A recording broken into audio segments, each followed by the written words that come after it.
गुरु जी के श्री चरणों में सादर प्रणाम। गुरु जी, एक मन में प्रश्न है। जैसे हम लोग कोई मांगलिक कार्य करते हैं, जैसे सुंदरकांड हो गया, या फिर कोई अनुष्ठान हो गया, या यज्ञ, कोई महायज्ञ हो गया, ये और जैसे भी सावन का महीना चल रहा है तो रुद्राभिषेक महादेव जी का हो गया। तो इसमें जैसे कि इसे सावन का महीना है, पूरा पवित्र पवित्र महीना है, तो इसमें किसी दिन भी हम कोई अनुष्ठान कर सकते हैं? क्या किसी दिन भी कर सकते हैं, या फिर इनके लिए भी कोई विशेष मुहूर्त या फिर विशेष तिथि का निकालना अनिवार्य होता है जो फलदायी होता है? बहुत अच्छा प्रश्न किया है कि जैसे अभी सावन का महीना चल रहा है। इस सावन के महीने में प्रायः हम मुहूर्त के लिए रुद्राभिषेक की जानकारी चाहते हैं। तो रुद्राभिषेक के लिए शिवास देखना आवश्यक होता है। तो उसमें मुख्य विचारणीय ये होता है कि भगवान शंकर का वास कहाँ पर है। भगवान शंकर 7 जगह निवास करते हैं।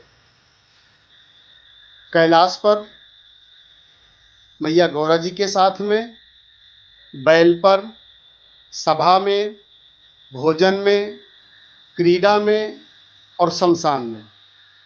इन सभी के स्थान में अलग अलग रहने का अलग अलग प्रतिफल है।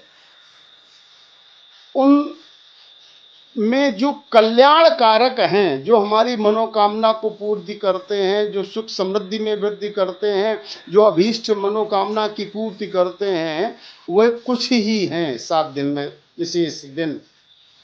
और अन्यथा हम कर तो शुभ कार्य रहते हैं या शुभ कार्य कर संपादित करवा रहे होते हैं, लेकिन अज्ञानता के कारण, जानकारी के अभाव के कारण हम उस का समुचित हमें लाभ नहीं मिलता है, और बल्कि यूं कह लीजिएगा कि हमें उसका प्रतिफल मिलता है, उल्टा प्रभाव मिलता है। और वो प्रभाव मृत्यु तुल्य कष्ट को भी प्राप्त करा सकता है। और बहुत अच्छा तुम्हारा प्रश्न रहा, क्योंकि हमारे कुछ कर्मकांडी जो ब्राह्मण वर्ग ही कह लीजिएगा कि वो अपने कुछ स्वार्थ के लालच के कारण, क्योंकि प्रायः आप लोगों को तो जानकारी होती नहीं है कि शिववास कहाँ पर है, और उन्होंने देखा कि हमारे पास में ये आए हैं और इनको जानकारी तो है नहीं शिववास की, रुद्राभिषेक कराना चाहते हैं, तो उनको उस जानकारी को विस्तृत में न बता करके अपने कुछ स्वार्थ के कारण रुद्राभिषेक कर देते हैं, और उनको अभीष्ट कार्य की प्राप्ति नहीं होती, प्रत्युत्तर में उनको कष्ट ही प्राप्त होते हैं। तो उसके लिए हम आपको बता देते हैं कि आपको जिस तिथि में रुद्राभिषेक कराना है तो हमें शिववास देखना है।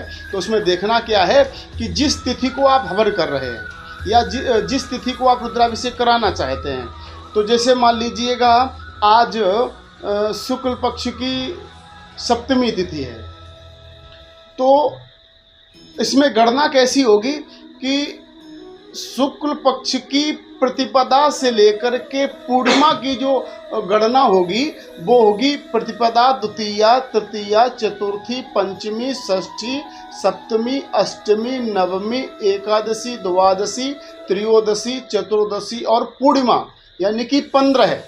ये संख्या 1 से लेकर के 15 तक चलेगी। और उसके बाद में जो 16वां जो दिन होगा, यानी कि कृष्ण पक्ष की जो प्रतिपदा होगी वो 16वां होगा, कृष्ण पक्ष की द्वितीया होगी वो 17वां होगा, 17 संख्या वहां पे जोड़ी जाएगी, तृतीया होगी वो 18 संख्या जोड़ी जाएगी। ठीक उसी तरीके से चलते चलते जब हम अमावस्या को पहुंचेंगे तो वो संख्या 30 गिनी जाएगी। तो जैसे कि आज सप्तमी तिथि है और शुक्ल पक्ष है, तो सप्तमी तिथि में 7 ही संख्या जोड़ी जाएगी। तो जो तिथि में आप रुद्राभिषेक कराना चाहते हैं तो वहाँ पे उस तिथि को आप दोगुना करेंगे। जिस तिथि में आपको रुद्राभिषेक कराना है उस तिथि को आपने दोगुना किया, और दोगुना करके उसमें 5 को और जोड़ दिया, और 5 जोड़ करके जो हमें योग प्राप्त हुआ है उस योग में हम उसको 7 से विभाजित करेंगे, और विभाजित करने के उपरांत जो शेष फल प्राप्त होगा, वो शेष फल कैसे प्राप्त होगा? जैसे अगर एक शेष फल प्राप्त होता है, तो यानी कि हमारे शिव का वास कैलाश पर है, तो हमें सुख की प्राप्ति होगी। अगर शेष फल 2 प्राप्त हुआ है, तो शिव का वास मैया गौरी जी के साथ में है, तो हमें सुख संपदा की प्राप्ति होगी। अगर वहीं पर शेष फल में हमें संख्या 3 प्राप्त होती है, तो हमारे भोले बाबा का वास, शिव वास बैल पर है, तो हमें अभीष्ट कार्य की सिद्धि होगी। यानी कि जिस मनोकामना हेतु हम रुद्राभिषेक कर रहे हैं, उस कामना की पूर्ति निश्चित है, वो आपकी मनोकामना पूर्ण होगी। अगर वहीं पर शेष फल हमें 4 प्राप्त होता है, तो शिव का वास सभा में है, तो हमें संताप का हमें प्राप्त होगा, ये उचित नहीं है। वहीं पर अगर हमें संख्या शेष फल में 5 प्राप्त होती है, तो शिव का वास भोजन में होगा, तो भोजन में होगा तो ये पीड़ादायक है। वहीं पर अगर हमें शेष फल 6 प्राप्त हो रहा है, तो शिव का वास क्रीड़ा में है, तो हमें कष्ट की प्राप्ति होगी।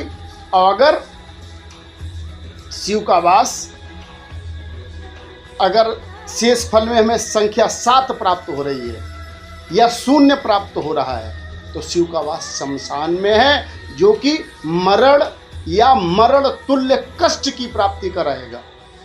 तो हमें विशेष सावधानी रखनी है। हमारे धर्म ग्रंथों में इसके संदर्भ में बताया गया है कि तिथि च द्विगुणी कृत्वा, तिथि च द्विगुणी कृत्वा तामे पंच समाजयेत सप्तर्वीर हरेर्दुभागम शेषे शिववाससम एक शेषे तु कैलासे द्विशेषे गौरी सन्निधौ तृतीय वृख भारूढ़ो सभायां च चतुर्थके पंचमे तु क्रीडायां भोजने च षष्ठमम और सप्तमे शमशाने च शिववासः प्रकीर्तितः। ये शिव का वास है। और जो गणना में नहीं कर पा रहे हैं किसी प्रकार से, तो वीडियो के अंत में वो कृष्ण पक्ष और शुक्ल पक्ष की पूरा वर्णन आपको वीडियो के अंत में मिल जाएगा। हर हर महादेव।